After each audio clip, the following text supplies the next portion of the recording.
नमस्कार। मैं राकेश और आप मुझे सुन रहे हो टैक्स जंक्शन पर।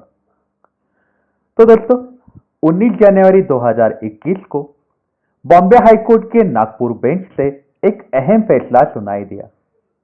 ये फैसले के तहत हमें जानकारी मिली कि अपने देश में महिलाओं के, बच्चों के सुरक्षा के लिए अलग अलग कायदे तो है, लेकिन ये कायदों से आपको छुटकारा मिल सकता है अगर ये कायदों को आप अपने तरीके से पढ़े और अपने तरीके से मीनिंग लगाए तो। अब ये बात हम क्यों कह रहे हैं? क्योंकि नागपुर का ये केस है जहां पे बेटी के साथ अत्याचार हुआ था, लेकिन नागपुर हाईकोर्ट ने पॉक्सो एक्ट लगाने को मना किया था। नागपुर हाईकोर्ट ने पॉक्सो एक्ट मतलब protection of children from sexual offences act 2012 का सेक्शन 8 लगाने को मना किया था, जिसके तहत जो गुनहगार है उसको 3 से 5 साल की सजा हो सकती थी, लेकिन नागपुर हाईकोर्ट ने मना किया था क्योंकि हाईकोर्ट ने ये केस अपने तरीके से पढ़ लिया था। हम आपको बता दें, ये केस के खिलाफ पिटीशन ऑलरेडी सुप्रीम कोर्ट में दाखिल हो चुका है। यूथ बार एसोसिएशन ने पिटीशन दाखिल किया है। सुप्रीम कोर्ट ने यह फैसले को स्टे भी लगाया है 2 हफ्ते का। लेकिन यह केस एग्जैक्टली क्या था, नागपुर हाईकोर्ट ने स्किन टू स्किन ऐसे मुद्दे क्यों रखे थे और ये केस में एग्जैक्टली अहम फैसले क्या आने चाहिए थे, आइए करते हैं हम इस बारे में डिटेल में बातचीत। तो ये केस है 2016 का। 14 दिसंबर 2016 को जो लड़की है, उनकी जो माँ है, उन्होंने नागपुर पुलिस स्टेशन में एफआईआर दाखिल करी थी। माँ का कहना था कि उनकी जो नेबर है, उन्होंने उनकी 12 साल की बेटी को अमरूद खिलाने के बहाने उनके घर लेके गए थे। उसके बाद नेबर ने उनके बेटी के स्तन दबाए थे और उन्होंने बेटी की सलवार उतारने की कोशिश करी। उसी समय माँ जो है वो जगह पर पहुंच गई और उन्होंने अपने बेटी को वो गुनहगार के हाथों से रेस्क्यू किया। उसके बाद उन्होंने तुरंत एफआईआर दाखिल करी थी। ये केस ऐसे हुआ था। उसके बाद पुलिस ने इन्वेस्टिगेशन भी किया। इन्वेस्टिगेशन में चार्जशीट भी हो गई थी और स्पेशल कोर्ट के सामने चार्जशीट दाखिल भी हुई थी नागपुर में। स्पेशल कोर्ट के सामने जब यह केस गया था, तब गुनहगार के ऊपर सेक्शन 361 मतलब किडनैप करना, 354 किडनैप करने के बाद बेटी का विनय भंग कर दिया था। उसके बाद 342 मतलब बेटी को प्रतिबंधित किया था रूम से बाहर निकलने को। फिर उसके बाद 309 अटेम्प्ट टू सुसाइड का अलग अलग सेक्शन लगाए थे आईपीसी के धारा के तहत। स्पेशल कोर्ट ने उनके ऊपर पॉक्सो एक्ट का सेक्शन 8 भी लगा दिया था।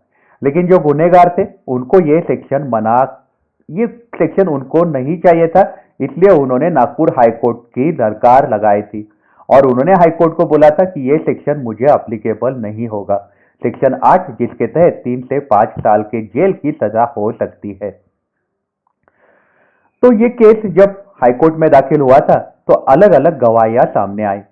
तो मां ने गवाही दी, बेटी ने गवाही दी, नेबर ने गवाही दी, अलग अलग लोगों ने गवाहियां दी।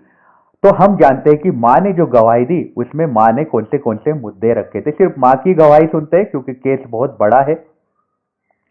तो मां ने ऐसा बोला कि ये जो इंसिडेंट है ये हुआ था 14 दिसंबर 2016 को, लगभग सवेरे 11:30 बजे ये गुनाह हुआ था। उनकी बेटी जो है वो मार्केट गई थी अमरूद लेने, लेकिन बेटी आई नहीं बहुत देर तक, इसलिए मां अपने बेटी को ढूंढने लग गई थी। मां के नेबर ने मतलब उनके जो पड़ोसी है, उन्होंने उनको बोला कि एक जो आदमी है आपके बस्ती में ही रहता है, वो आपके बेटी को अपने घर लेके गया है। वो जो पड़ोसी है उन्होंने वो आदमी का घर भी मां को दिखाया था। मां जो है अपने बेटी को आवाज देते देते वहां पहुंच गई थी।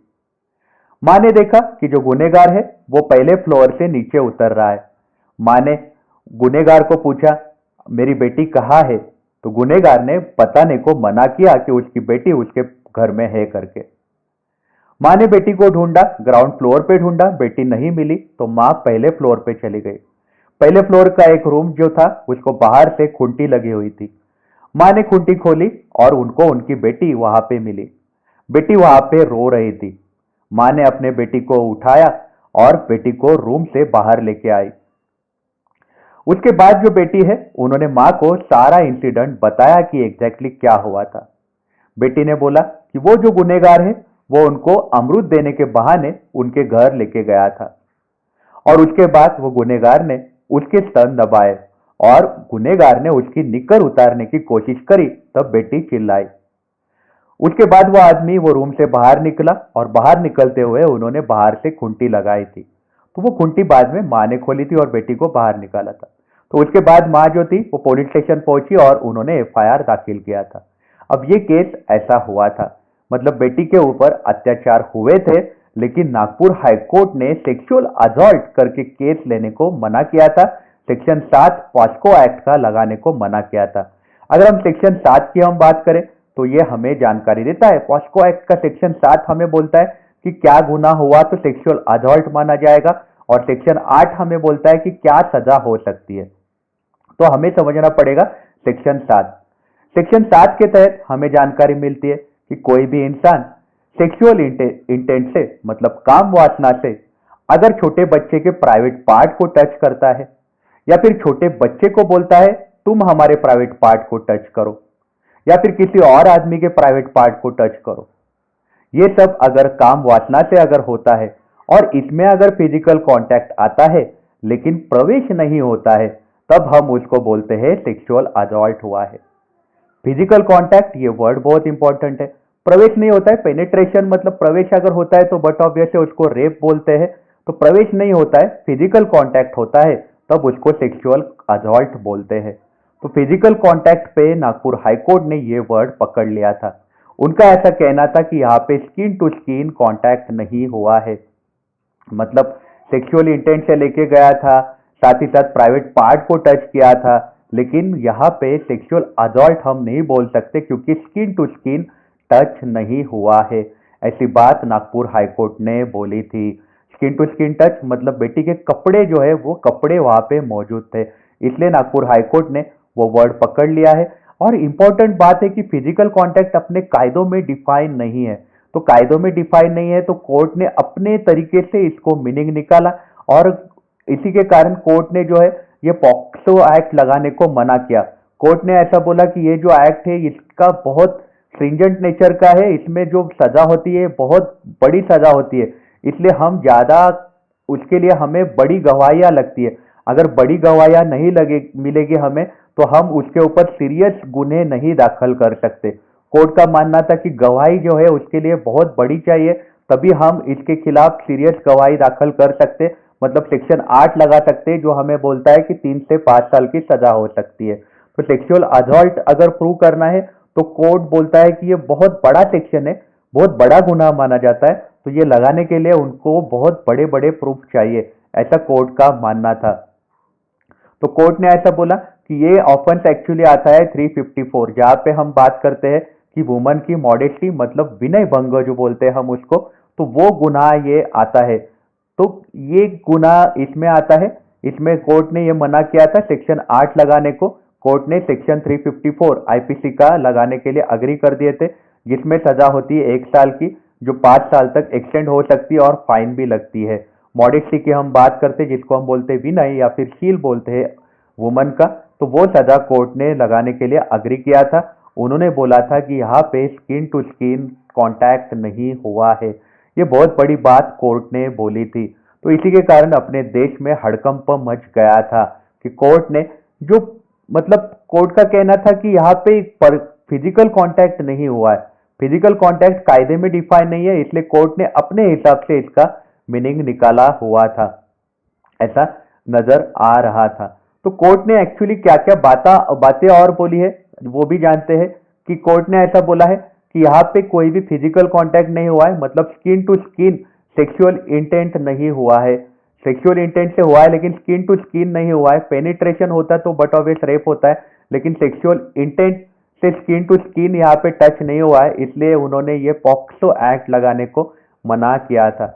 लेकिन अगर जानकारों का माने तो कोर्ट ने पॉक्सो एक्ट लगाना चाहिए था, क्योंकि अगर ये कायदे में अगर डिफाइन नहीं है फिजिकल कांटेक्ट तो आप इसके लिए आप बड़ी सजा क्यों नहीं दे रहे हो, क्योंकि इसके कारण बेटी जो है उसके साइकोलॉजी पे बहुत बड़ा असर हो सकता है। ना ही सिर्फ फिजिकली वो इनकॉन्फिडेंट हो सकती है बट ऑब्वियस साइकोलॉजिकली उसके अंदर डिसऑर्डर्स आ सकते हैं।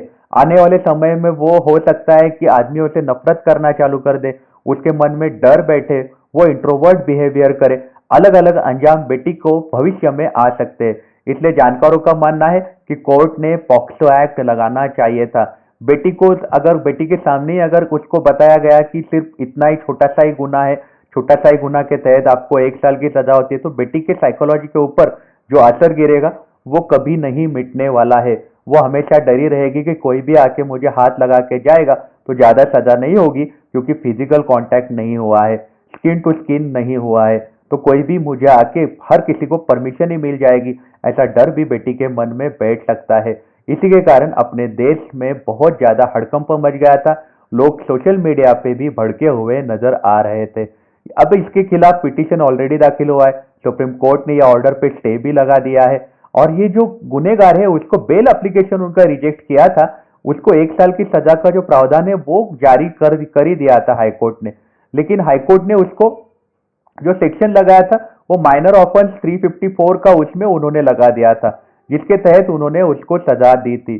तो ये सजा के कारण लोग बहुत ज्यादा नाराज है। तो आपकी इस बारे में क्या राय है, हमें आप कमेंट सेक्शन में बताइएगा। पॉक्सो एक्ट लगाना चाहिए था कि नहीं लगाना चाहिए था, ये भी बात आप हमें जरूर कमेंट सेक्शन में बताइएगा। आप अपना ख्याल रखिएगा। अगर आप काम के लिए बाहर निकल रहे हो तो आप अपने आप को सैनिटाइज जरूर करिएगा। Take care, have a nice day.